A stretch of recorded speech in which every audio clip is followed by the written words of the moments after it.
മതത്തിൻ്റെയും ജാതിയുടെയും വർഗത്തിൻ്റെ പേരിൽ മനുഷ്യനെ വേർതിരിക്കുന്ന മനുഷ്യൻ്റെ അധമ അവസ്ഥയാണ് നമ്മൾ കാണുന്നത്.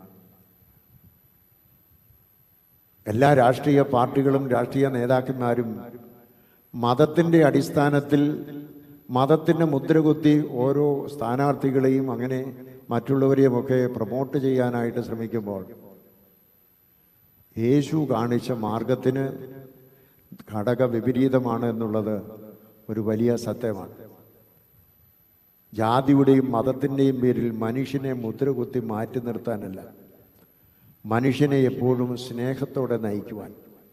കർത്താവിനെ അനുഗമിച്ചതായ ആളുകൾ, ദാവീദ് പുത്രനെ ഓശാന എന്ന് പാടിയവർ വഴിയിൽ തങ്ങളുടെ വസ്ത്രങ്ങൾ വിരിച്ച് പൂക്കളും ഓശാനയുടെ ഒലിവിൻ്റെ കൊമ്പുകളും ഈത്തപ്പനയുടെ കുരുത്തോലുകളെല്ലാം പിടിച്ച് കർത്താവിനെ അനുഗമിച്ചവരെല്ലാം പല പല ജാതിയിൽ പല വർഗത്തിൽപ്പെട്ടവരാണ്.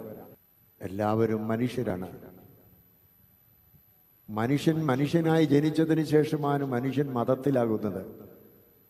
അതുകൊണ്ട് മതമല്ല മനുഷ്യൻ്റെ അടിസ്ഥാനം, ദൈവമാണ് മനുഷ്യനെല്ലാം നൽകിയ ഏകോദര സാഹോദര്യമെന്ന് പറയുന്നത്. ഏത് മതത്തിലും ആർക്കും വിശ്വസിക്കാം, അതേത് നാട്ടിലും അതിന് അവകാശമായിട്ടുണ്ട്. അതിൻ്റെ പേരിൽ മനുഷ്യനെ വേർതിരിക്കുന്നത് ഏത് സമൂഹമാണെങ്കിലും രാഷ്ട്രീയ പാർട്ടികളാണെങ്കിലും ഏത് രാജ്യങ്ങളായിരുന്നാലും ഒരു മതത്തെ നിഗ്രഹിക്കാൻ മറ്റൊരു രാജ്യം ശ്രമിക്കുന്നെങ്കിലും ഇതെല്ലാം ദൈവത്തിനു മുമ്പാകെ നിന്ദ്യമാണ്. ദൈവത്തിനു മുമ്പാകെ ഓശാനയുടെ സന്ദേശമല്ല നൽകുന്നത്. ഏറ്റവും പുതിയ വാർത്തകളും വിശേഷങ്ങളും വിരൽത്തുമ്പിലറിയാൻ സീ മലയാളം ന്യൂസ് എല്ലാ ഡിജിറ്റൽ പ്ലാറ്റ്ഫോമുകളിലും ലഭ്യം.